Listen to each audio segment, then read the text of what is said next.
And we're actually getting, looks like we're getting Town and City game 1. Yeah. I feel like this helps out both of the characters a lot. You know, there is the FD variant, and both these characters normally like FD, but I can understand why they would maybe sometimes not want FD. Certainly. We'll have to see how it all plays out. Game begins, and very little percentage put on board, and Bars just sort of looking for just something to get started. He's out of his percentages to get his guaranteed early combos, and Sinji looks like he's trying to use the water right out the gate. Very interesting approach, but he's already got his line of defenses set up. Yeah, from what I can tell, based on how Dark Pit plays, Sinji is actually placing his trampoline on the ground in front of the hydrant because Pit and Dark Pit both like to dash in for dash attack or grab, and because of that setup, now Pit's forced to jump. And Pit's aerial options in front of him aren't exactly the greatest, so I want to see how Bars works around it. Yeah, despite having multiple jumps and some relatively good aerials to use both in the defensive and offensive stature, his air mobility isn't really that great, so it puts him in this sense of vulnerability that Sinji can really capitalize on, especially with Bell in hands, and at these percentages that have already built up into this match. Yeah, we're actually seeing the placement of trampoline is actually forcing Bars into the air in times when he definitely doesn't want it. And as the match progresses, one of the interesting things about Pac-Man and the way his fruit work is that he will oftentimes, like for different parts of the match, have different uses for the fruit. You see right there, the bell was what Sinji went for, and oh, okay, makes sense. I guess that's just a kooky way of making sure you don't deal with an opponent who's invincible. I mean, Pac-Man does have the stall options. He has an amazing set of recovery tools, and so long as he's not being pressured throughout those tools, it leaves him to tons of time off stage he could use to reassess the situation, figure out how to approach next, and you talk about how fire hydrants come in real clutch for Sinji in this game 1. The thing is, like, the hydrant is posing such a problem for Bars. There are like all sorts of ways he's even using it. The water is disrupting his combos and helping out Sinji's. And I think the biggest issue is that he will plop it down mid-stage and then just hang out behind it. And it's such a, like, he hasn't been able to get that tipper back there. He hasn't been able to clear it immediately at all with anything. Okay, that's a good grab and an up smash. That was so smart.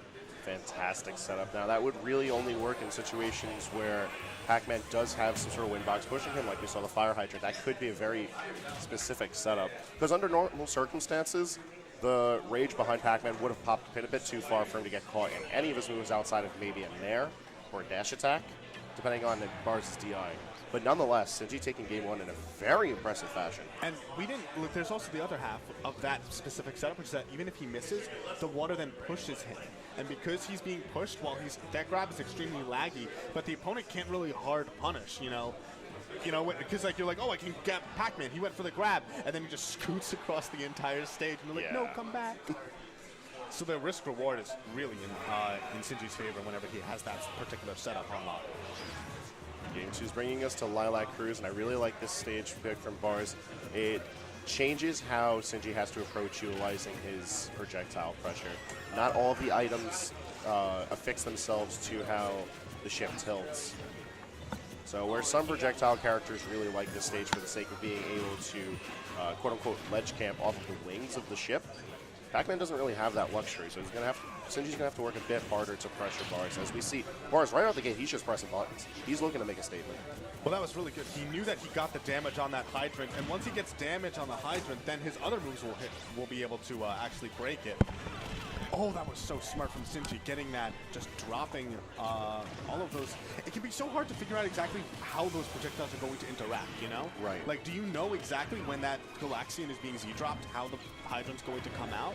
If you're not, like, really familiar with the character, sometimes you run into it not even realizing that's where it's going to be. When fighting someone as technical as Sinji, you have to be so well learned with all of the tips and tricks that Pac-Man has, and even with, that looked like a dash with the item throw. Yeah, also another thing, Sinji actually using the platform the tilting to his advantage. You saw him throw the fruit into the stage, because it was tilted, it just stuck there, so he could pick it up and use it as an actual item. He's done that a few times in this set so far. Yes, in the set he's done that. Whips the grab, and just like that, not a big punish from Bars. not seeing a lot of smash attacks come out from BarsTheJourney during the set, and I'm wondering why, because Pit's smash attacks scale so well, and by that I mean no matter how many times Bars connects with them, they still have rather consistent knockback. In addition to that, you know, we talked about how, okay, that will take the stock, but we talked about how, you know, Pit has really good burst options. Pac-Man, unless you, like, do something laggy enough that you can punish with, like, an up smash or, you know, a key out of shield, it's not like, you know, you're just like, oh, you just barely missed space something, time to die. He doesn't really have that sort of, you know, out of shield option. It's all like little pokes. Right. So sometimes, you know, I think that the risk reward in this matchup, he's really going to have to start looking about how, you know, he can better maximize it, considering that Sinji is just kind of running through and attacking on more and more percent. Cute. Upper arm dash not going to be closing it out just yet. It's going to take a dash attack to end things off for that stock. And with Bars at 29%, it's really looking like Sinji's dictating the momentum of this battle at every step of the way. At the same time, I think that I'm liking how Bars, when it comes to that hydrant, what he's been doing is he puts on like a tiny little hit that he knows isn't going to break it, and then he waits to see the moment that he can actually use it against Sinji by bursting it with something like a dash attack or a side B. Oh, that was fantastic spacing from Bars. Manages to get a down smash. Galaxian in hand, but he's not able to get any really big thing. Maybe I spoke too soon. Bars just put in the corner all the time. Doesn't even really seem to know when he has, you know, a right to play the game. Sinji is doing a fantastic job of limiting Bars' options, and we're seeing Bars do a lot of the same, mostly because everything else is incredibly unsafe. A lot of his movement options are being mitigated by the Fire Hydrant. The variety of bonus fruits Sinji's throwing out is closing in deeper and deeper onto Bars, and he can't be sitting in shield forever. Sinji's able to push an offensive from any position. I just want to appreciate just how much Sinji is using the tilt to his advantage. Like, I definitely understand the thought process behind going to Lilac here, but at the same time, Sinji is the type of guy who probably has spent hours and hours labbing, not just, you know, Pac-Man stuff, but how does Pac-Man stuff work on Lilac? Because, you know, that tilting can really help him out, and we've seen it already. All right, that key is actually on the ground, but it disappears before Bars can pick it up. Goes for the up smash. It actually doesn't break the hydrant. And right now we're seeing 124%. That's a lot of rage on BarsTheJourney, but Pit, not really the type of character to get like some cheesy rage kill at like, you know, really low percents. He's probably going to have to think about how he's going to get more and more chip damage onto Sinji, and, you know, maybe then he'll be able to find the opening. That apple almost closed in on Bars during his offensive. Sinji's looking like he's just controlling the entire stage. Bars finally getting a chance to use those Orbitars, but Hydrant really not going to close out much on him. Ooh, it did give him some stage positioning, and all of this that we're seeing now is because of that. I will actually claim that that reflected Hydrant netted him that stock. Yeah, why not? It ultimately moved the stage control in Bars' favor and set up for that ledge play, and with a very well-timed forward smash, we see Bars take us into Game 3. Yeah, but really great from Bars, just keeping a level head about himself, knowing that, you know, this is Smash 4. Rage is a thing. As long as you can stay alive, if you find the right opening, that's it. And I definitely like the idea of switching back to Titan City. This is where we saw Game 1, and right? And this yes. was pretty convincing for Sinji. So just that alone, you know, sometimes, you know, past results do indicate, you know, or past indicators, whatever. Point is, I get what you're saying. There was a metaphor in there somewhere. Yeah, the point is that actually it doesn't seem to be working that way, because Bars has the lead here, 67% on Sinji, only 24% on him.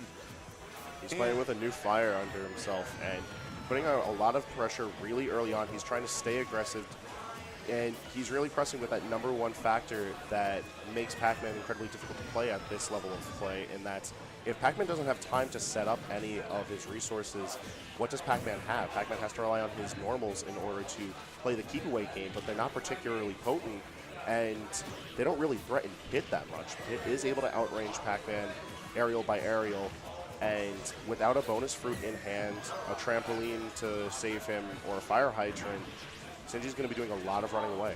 Oh, we have a fruit in his hand right now. Let's see if he'll even try to do anything with it. Nope, just opts to throw it away instead. We're seeing a lot of those little melons coming out from Sinji. Okay, the back throw going to put him off stage. This is where he's been starting to get it when that hydrant is not really at play, and instead we just have Sinji, you know, trapped on the ledge. But he's able to turn it around this time. 82% on Sinji. He has the lead. Bars is fast approaching the percent where, you know, one of those stray fruit might be able to end his stock. That is actually something we haven't seen yet, is throwing out the orbitars to also reflect the water, because they will do that. Yeah, it could add in some extra safety. It's a strange option just because by the time the water does push Sinji, assuming it does, it's not really going to give Bars that much space because the end lag on that. All right, we actually saw that same setup that we did game one with the grab on the water, but that time I think he knew that he wasn't going to be able to get the punish he wanted. Bars is still alive right now at 150%, max rage on his body. Neutral Air sitting on the other side, but it's not enough to take the stock. If Bars plays the game right, you know, we talked about earlier that a side B out of the corner might actually kill at this percent. Oh! Sinji's staying incredibly patient right now. He understands how dire the situation is, and he goes to clean up the stock with a back air. Sitting at 86%, and now Sinji's still in a bit of a dangerous position, but he has a lot of time to himself to be able to build up the percentage back onto Bars. Yeah, losing all of that rage was huge for BarsTheJourney, because now he's going to have to struggle a lot more to get the kill. It can't just be like, you know, a rogue side B. He's probably gonna, I don't even know if up smash would do it at this percent yet. Oh, but the upper dash arm will take out a lot of percent, and a snipe with the arrows. Sinji managing to get back to the ledge, and he goes for the up smash. This man is raving out here. He's just pressing all these buttons really hard, but they're not getting him anywhere. Bars sitting at 57%, Sinji with his feet back on terra firma, and 133%. Bars has got to watch out for another one of those water ride combos. All right, nice dash attack finally opening up Sinji, but not respecting that hydrant. That's the first time we've seen the descending hydrant actually give Bars some trouble, but okay, bell in hand. Bars knows that if he gets hit by that thing, even now, he's still done. We might see it. Oh, he manages to get away. Waited a little too long on the charge with that up smash. He should have just gone for it. But it wouldn't have killed, so I can understand the idea of wanting to charge. Like, it was probably frames away from actually just ending the game right there. Ooh, I'm surprised he didn't go for forward throw right there, but right now Sinji is alive. One forward throw at the ledge might do it, but he knows that. He's not giving the opportunity. Sinji being extremely mobile at the moment. 167%. I love it. It looks so pathetic, but it works. No, Melon's one of my favorite bonus fruit, just because that stalling factor can really throw off the timing of an approach from an enemy, and just like that, its Z-drop, it doesn't have those obtuse properties to it. It's just dangerous. It's just a wall of pain, and that wall got dropped right on top of Bars, but he's staying alive at 127.